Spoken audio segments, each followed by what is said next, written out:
हरिः ओम्। नित्यागतानं तनित्यानं दिने जनरञ्जने नित्यप्रकाशिनी चैव स्वप्रकाशस्वरूपिणी महालक्ष्मीर्महाकाली महाकन्या सरस्वती भोगवैभवसन्धात्री भक्तानुग्रहकारिणी ईशावास्या महामाया महादेवी महेश्वरी हृल्लेखा परमाशक्तिर्मातृका बीजरूपिणी नित्यानन्द नित्यबोध नादिनी जनमोदिनी सत्यप्रत्ययनी चैव स्वप्रकाशात्मरूपिणी त्रिपुरा भैरवी विद्या हंसा वागीश्वरी शिवा वाग्देवी च महारात्रिः कालरात्रिस्त्रिलोचनी भद्रकाली कराळी च महाकाली तिलोत्तमा काली कराळवक्त्रान्ता कामाक्षी कामदा शुभा चण्डिका चण्डरूपेशा चामुण्डा चक्रधारिणी त्रैलोक्यजननी देवी त्रैलोक्यविजयोत्तमा सिद्धलक्ष्मीः क्रियालक्ष्मीर्मोक्षलक्ष्मीः प्रसादिनी उमा भगवती दुर्गा चान्द्री दाक्षायणी शिवा प्रत्यङ्गिराधरा वेला लोकमाता हरिप्रिया पार्वती परमादेवी ब्रह्मविद्याप्रदायिनी अरूपा बहुरूपा च विरूपा विश्वरूपिणी पञ्चभूतात्मिका वाणी पञ्चभूतात्मिका परा कालिका पञ्चिका वाग्मी हविः प्रत्यधिदेवता देवमाता सुरेशाना वेदगर्भाम्बिका धृतिः संख्या जातिः क्रियाशक्तिः प्रकृतिर्मोहिनी मही यज्ञविद्या महाविद्या गुह्यविद्या विभावरी ज्योतिष्मती महामाता सर्वमन्त्रफलप्रदा दारिद्र्यध्वंसिनी देवी हृदयग्रन्थिभेदिनी सहस्रादित्यसङ्काशा चन्द्रिका चन्द्ररूपिणी गायत्री सोमसम्भूतिः सावित्री प्रणवात्मिका श्यामकरी वैष्णवी ब्राह्मी सर्वदेव नमस्कृता सेव्या दुर्गा कुबेराक्षी करवीरनिवासिनी जया च विजया चैव जयन्ती च पराजिता कुब्जिका कालिका शास्त्री वीणा पुस्तकधारिणी सर्वज्ञशक्तिः श्रीशक्तिर्ब्रह्म विष्णुशिवात्मिका इडा पिङ्गलिका मध्य मृणाली तन्तुरूपिणी यज्ञेशानी प्रधा दीक्षा दक्षिणा सर्वमोहिनी अष्टाङ्गयोगिनी देवी निर्बीजध्यानगोचरा सर्वतीर्थस्थिता शुद्ध सर्वपर्वतवासिनी वेदशास्त्रप्रदा देवी षडङ्गादिपदक्रमा शिवाधात्री शुभानन्द यज्ञकर्मस्वरूपिणी व्रतिनी मेनका देवी ब्रह्माणि ब्रह्मचारिणी एकाक्षरपरा तारा भवबन्धविनाशिनी विश्वम्भराधराधारा निराधाराधिकस्वरा राकाकुहूरमावास्य पूर्णिमानुमती द्युतिः सिनीवाली शिवावस्य वैश्यदेवी पिशङ्गिला पिप्पला च विशालाक्षी रक्षोऽग्निवृष्टिकारिणी दुष्टविद्राविणी देवी सर्वोपद्रवनाशिनी शारदा सरसंधाना सर्वशास्त्रस्वरूपिणी युद्धमध्यस्थिता देवी सर्वभूतप्रभञ्जनी अयुद्धा युद्धरूपा च शान्ता शान्तिस्वरूपिणी गङ्गा सरस्वती वेणी यमुना नर्मदापगा समुद्रवसनावास ब्रह्माण्डश्रेणिमेखला पञ्चवक्त्रादशभुजा शुद्धस्फटिकसन्निभा रक्त कृष्णा सीता पीता सर्ववर्णानिरीश्वरी कालिका चक्रिका देवी सत्या तु वटुका स्थिता तरुणी वारुणी नारी ज्येष्ठा देवी सुरेश्वरी विश्वम्भरधरा कर्त्री गडार्गलविभञ्जने सन्ध्यारात्रिर्दिवाज्योत्स्ना कलाकाष्ठानिमेषिका उर्वी कात्यायनी शुभ्रा संसारार्णवतारिणी कपिला कीलका शोका मल्लिका नवमल्लिका देविका नन्दिका शान्ता भञ्जिका भयभञ्जिका कौशिकी वैदिकी देवी सौरी रूपाधिकातिभा दिग्वस्त्रा नववस्त्रा च कन्यका कमलोद्भवा श्रीसौम्यलक्षणातीत दुर्गा सूत्रप्रबोधिका श्रद्धा मेधा कृतिः प्रज्ञा धारणा कान्तिरेव च श्रुतिः स्मृतिर्धृतिर्धन्या भूतिरिष्टिर्मनीषिणी विरक्तिर्व्यापिनी माया सर्वमाया प्रभञ्जनी महेन्द्री मन्त्रिणी सिंही चेन्द्रजालस्वरूपिणी अवस्थात्रयनिर्मुक्ता गुणत्रयविवर्जिता ईषणत्रयनिर्मुक्ता सर्वरोगविवर्जिता योगिध्यानान्तगम्या च योगध्यानपरायणा त्रयीशिखा विशेषज्ञा वेदान्तज्ञानरूपिणी भारती कमला भाषा पद्मा पद्मावती कृतिः गौतमी गोमती गौरी ईशानी हंसवाहिनी नारायणी प्रभाधारा शाङ्करी शङ्करात्मजा चित्रघण्टा सुनन्दा श्रीर्मालवी मनुसम्भवा स्तम्भिनी क्षोभिनी मारी भ्रामिणी शत्रुमारिणी मोहिनी द्वेषिणी वीरा अघोरा रुद्ररूपिणी रुद्रैकादशनी पुण्या कल्याणी लाभकारिणी देवदुर्गा महादुर्गा स्वप्नदुर्गाष्टभैरवे सूर्यचन्द्राग्निरूपा च ग्रहनक्षत्ररूपिणी बिन्दुनादकलातीता बिन्दुनादकलात्मिका दशवायुजयाकारा कला षोडशसंयुता काश्यपी कमलादेवी नादचक्रनिवासिनी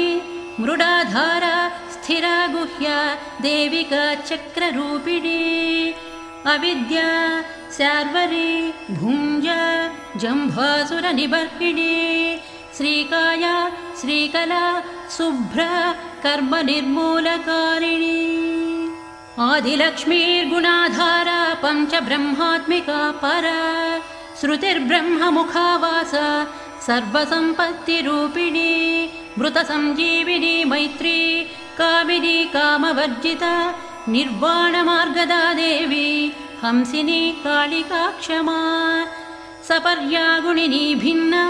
निर्गुणा खण्डिता शुभा स्वामिनी वेदिनी शक्या शाम्बरी चक्रधारिणी दण्डिनी मुण्डिनी व्याघ्री शिखिनी सोमसंहतिः चिन्तामणिश्चिदानन्दा पञ्चबाणप्रबोधिनी बाणश्रेणिः सहस्राक्षी सहस्रभुजपादुका सन्ध्याबलिस्त्रिसन्ध्याख्या ब्रह्माण्डमणिभूषणा वासवी वारुणी सेव्या कुलिका मन्त्ररञ्जनी जितप्राणस्वरूपा च कान्ता काम्यवरप्रदा मन्त्रब्राह्मणविद्याधा नादरूपा हविष्मती अधर्वणश्रुतिः शून्या कल्पनावर्जिता सती सत्ता जातिः प्रमामेया प्रमितिः प्राणदा गतिः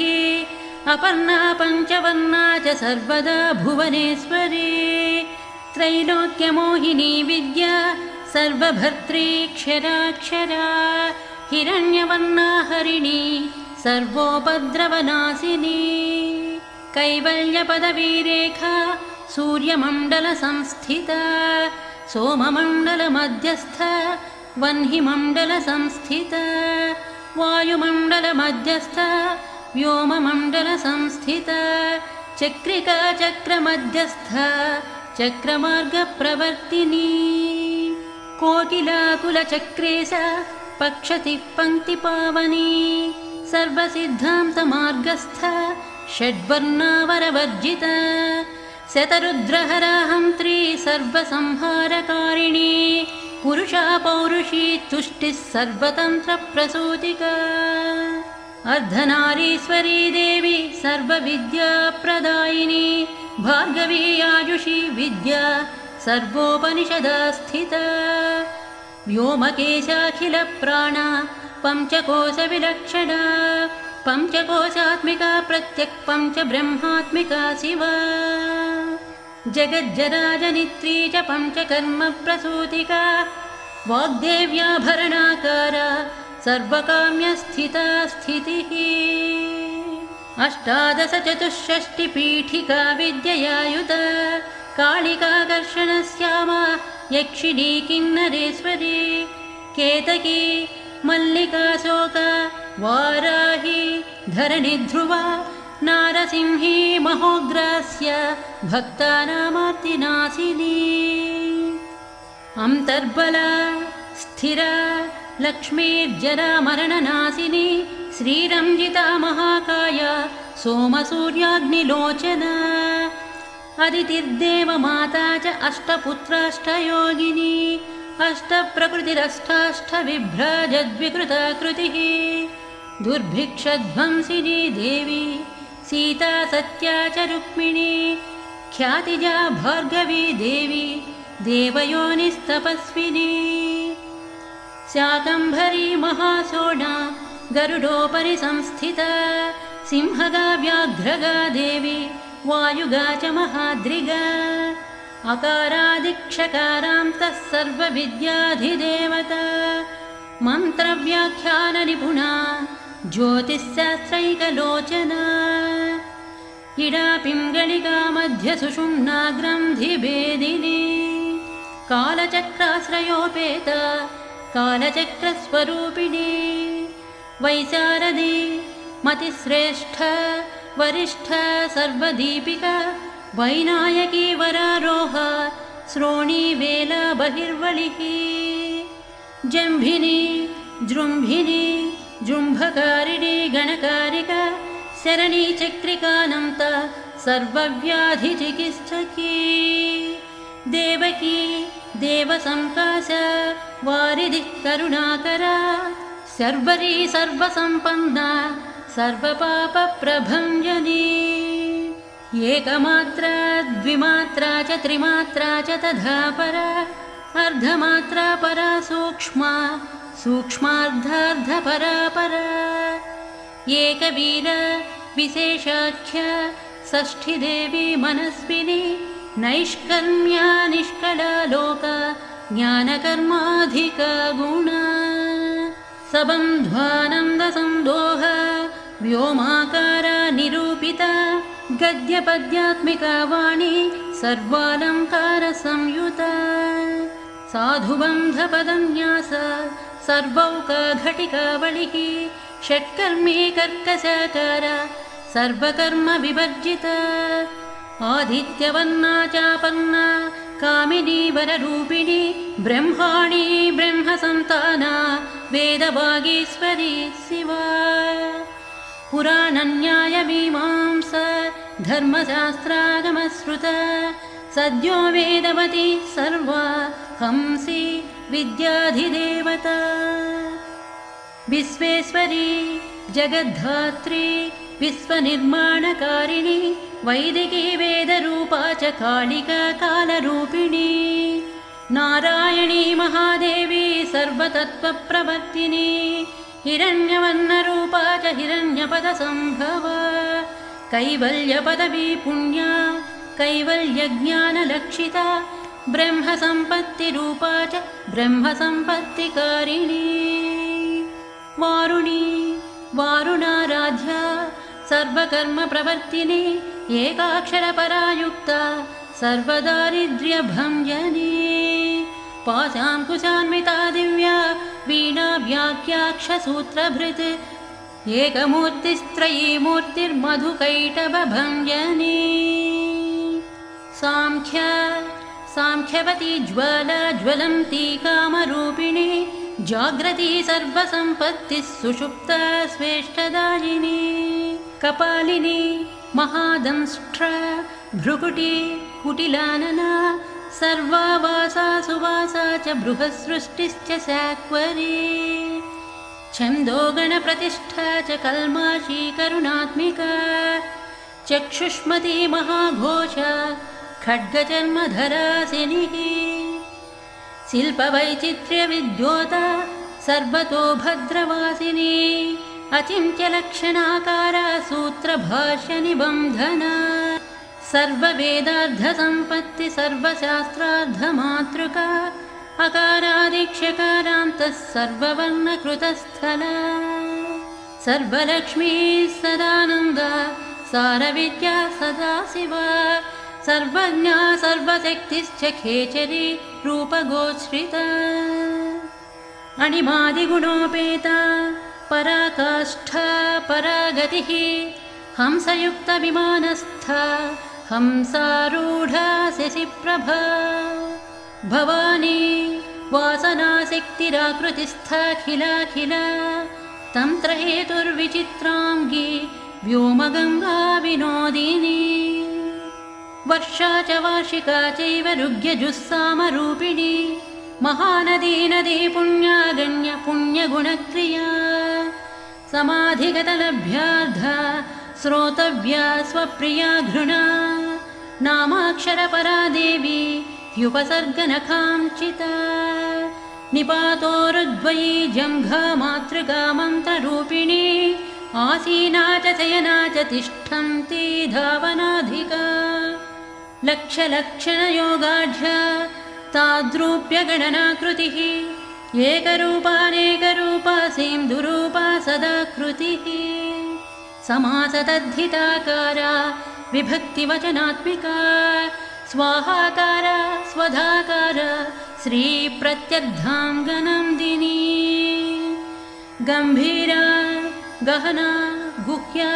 योनिलिङ्गार्धधारिणी शेषवासुकि संसेव्या चपलावरवर्णिनी कारुण्याकरसम्पत्तिः कीलकृन्मन्त्रकीलिका शक्तिबीजात्मिका सर्वमन्त्रेष्टाक्षयकामना आग्नेयी पार्थिवा आप्या वायव्या व्योमकेतना सत्यज्ञानात्मिकानन्दा ब्राह्मी ब्रह्मसनातनी अविद्यावासनामाया प्रकृतिः सर्वमोहिनी शक्तिर्धारणशक्तिश्च चिदचिच्छक्तियोगिनी वक्त्रारुणा महामाया मरीचिर्मदमर्दिनी विराट् स्वाहा स्वधा शुद्धा निरूपाप्तिः सुभक्तिगा निरूपिताद्वयी विद्या नित्या नित्यस्वरूपिणी वैराजमार्गसञ्चारा सर्वसत्पथदर्शिनी जालन्धरी मृडानी च भवानी भवभञ्जनी त्रैकालिकज्ञानतन्तुस्त्रिकालज्ञानदायिनी नादातीता स्मृतिः प्रज्ञा धात्रीरूपा त्रिपुष्करा पराजिता विधानज्ञा विशेषितगुणात्मिका हिरण्यकेशिनी हेमा ब्रह्मसूत्रविचक्षणा असंख्येयपदार्थान्तस्वरव्यञ्जनवैखरी मधुजिह्वा मधुमती मधुमासोदया मधुः माधवी च महाभागा मेघगम्भीरनिस्वना ब्रह्मविष्णुमहेशादिज्ञातव्याद्धविशेषगा नाभौ वह्निशिखाकारा ललाटे चन्द्रसन्निभा भ्रूमध्ये भास्कराकारा सर्वताराकृतिर्हृदि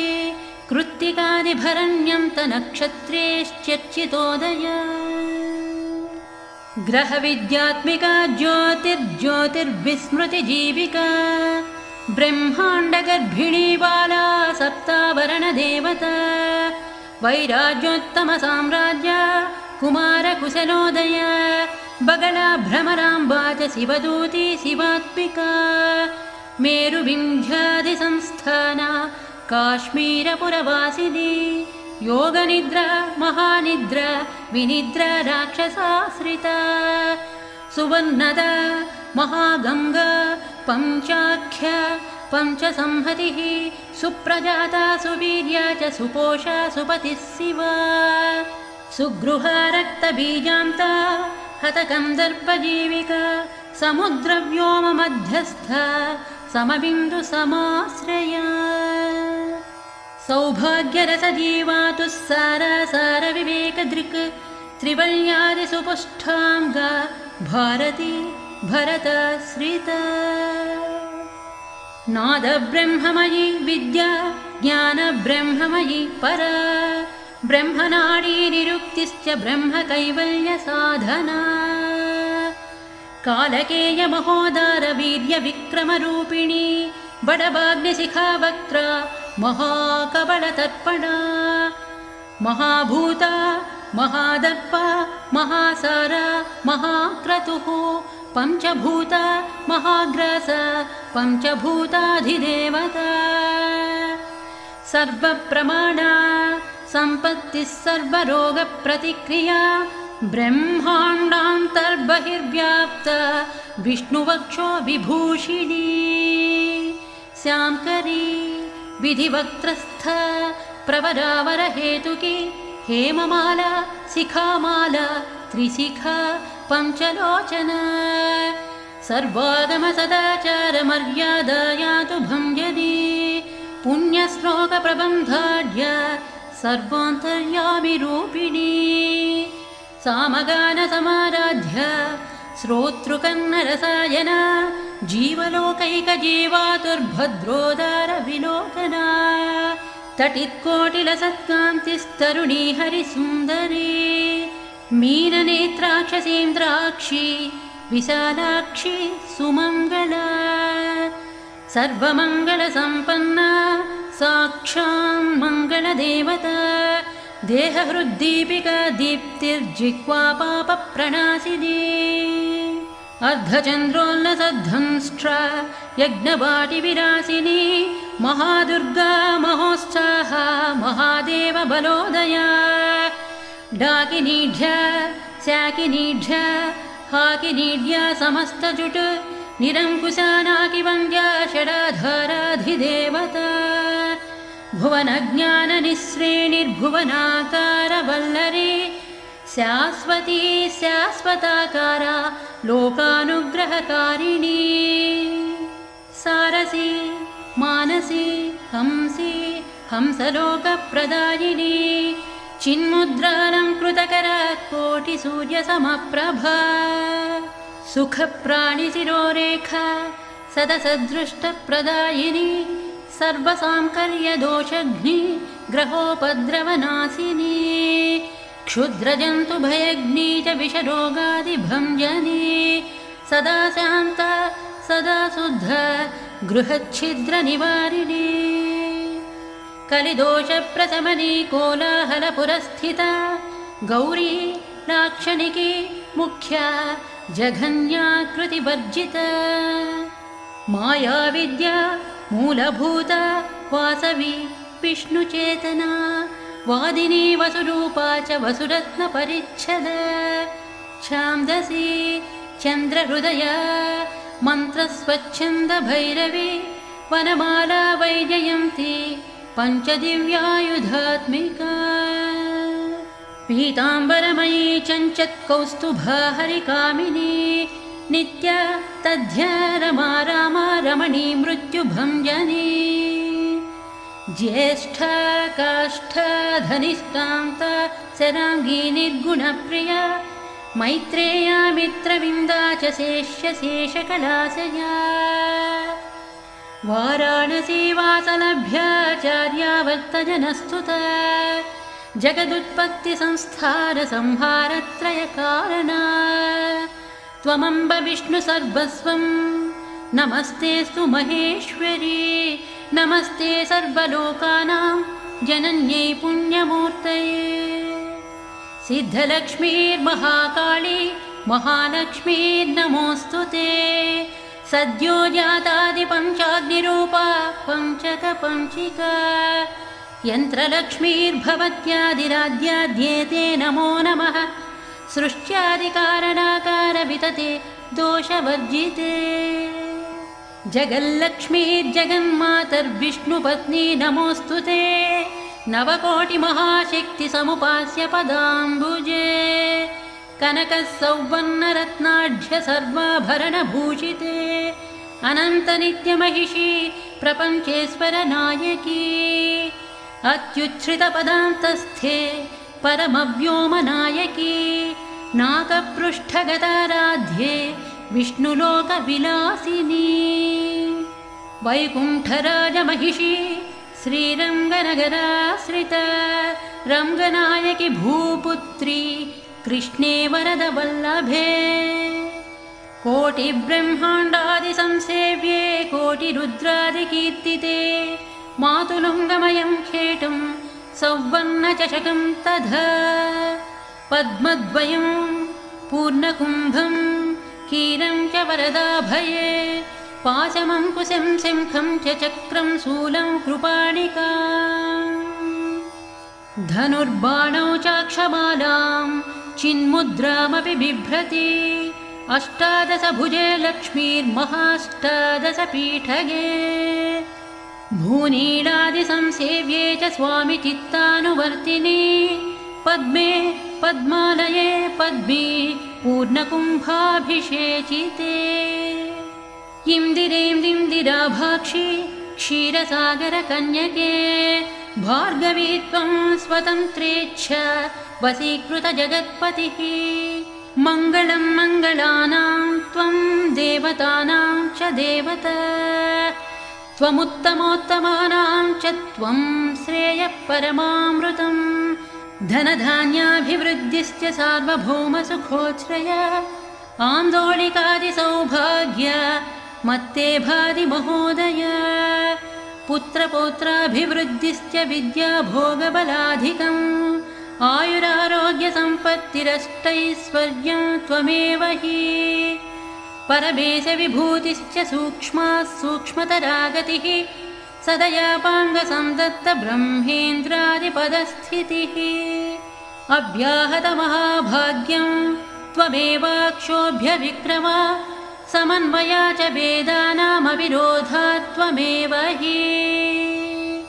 निःश्रेयसपदप्राप्तिसाधनाफलरूपिणी श्रीमन्त्रराजराज्ञी च श्रीविद्याक्षेमकारिणी श्रीं बीजजपसन्तुष्ट ऐं ह्रीं श्रीं बीजपालिका प्रपत्तिमार्गसुलभा विष्णुप्रथमकिङ्करी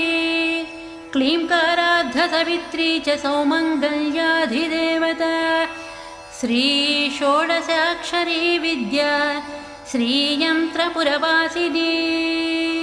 सर्वमङ्गलमाङ्गल्ये शिवे सर्वार्धसाधिके शरण्ये त्र्यम्बके देवी नारायणि नमोऽस्तु ते पुनः पुनर्नमस्तेऽस्तु साष्टाङ्गमयुतं पुनः सनत्कुमार उवाच एवं स्तुता महालक्ष्मीर्ब्रह्मरुद्रादिभिः सुरैः समद्भिरार्तिर्देवैश्च निःसत्त्वैर्भोगवर्जितैः ज्येष्ठाजुष्टैश्च निःश्रीकैः संसारात् स्वपरायणैः विष्णुपत्नी ददौ तेषां दर्शनं दृष्टितर्पणम् शरत्पूर्णेन्दुकोट्याभधवलापाङ्गवीक्षणैः सर्वां तत्त्वसमाविष्टांश्चक्रे हृष्टावरं ददौ नमद्भिरार्तैर्देवैश्च निःसत्त्वैर्भोगवर्भितैः महालक्ष्मीरुवाच नाम्नां साष्टसहस्रं मे प्रमादाद्वापि यः सकृत् कीर्तयेत् तत्कुले सत्यं वासाम्या चन्द्रतारकम् किं पुनर्नियमाज्ञप्तुर्मदेकस्यरण्यस्य च मातृवत्सानुकम्पाहं पोषकी स्यामहर्निशम् मन्नाम स्मरतां लोके दुर्लभं नास्ति चिन्तितं मत्प्रसादेन सर्वेऽपि स्वस्वेष्टार्धमवाप्स्यधा लुप्तवैष्णवधर्मस्य मध्वतेष्वकीर्तिनः भक्तिप्रपत्तिहीनस्य वन्द्यो नाम्नां जपोऽपि मे तस्मादवश्यं तैर्दोषैर्विहीनः पापवर्जितः जपेत्सहस्रसहस्रं मे नाम्नां प्रत्यहमादरात् साक्षादलक्ष्मीपुत्रोऽपि दुर्भाग्योऽप्यलसोऽपि वा अप्रयत्नोऽपि मूढोऽपि विकलः पतितोऽपि च अवस्यातु प्राप्नुयाद्भाग्यं मत्प्रसादेन केवलम् स्पृहेयमचिराद्देवाः वरदानाय यापिनः ददामि सर्वमिष्टार्थं लक्ष्मीति स्मरतां ध्रुवम् सनत्कुमार उवाच इत्युक्त्वां तद्धते लक्ष्मीः वैष्णवी भगवत्कला इष्टापूर्तं च सुकृतं भागधेयं च चिन्तितम् स्वं स्वं स्थानं च भोगं च विजयं लेभिरे सुराः तदेतत्प्रदाम्यद्य लक्ष्मीनामसहस्रकम् योगिनः पठति क्षिप्रं चिन्तितार्थानवाप्स्यथ गार्ग्य उवाच सनत्कुमार योगीन्द्र इत्युक्त्वा सदयानिधिः अनुगृह्य ययौ क्षिप्रं तांश्च 12 योगिनः तस्मादेतद्रहस्यं च गोप्यं जप्यं प्रयत्नतः अष्टम्यां च चतुर्दश्यां नवम्यां भृगुवासरे पौर्णमास्या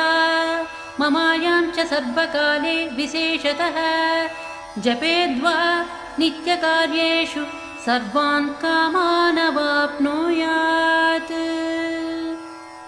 इति श्रीस्कान्दपुराणे सनत्कुमारसंहितायां श्रीलक्ष्मीसहस्रनाममन्त्रस्तोत्रं समाप्तम्।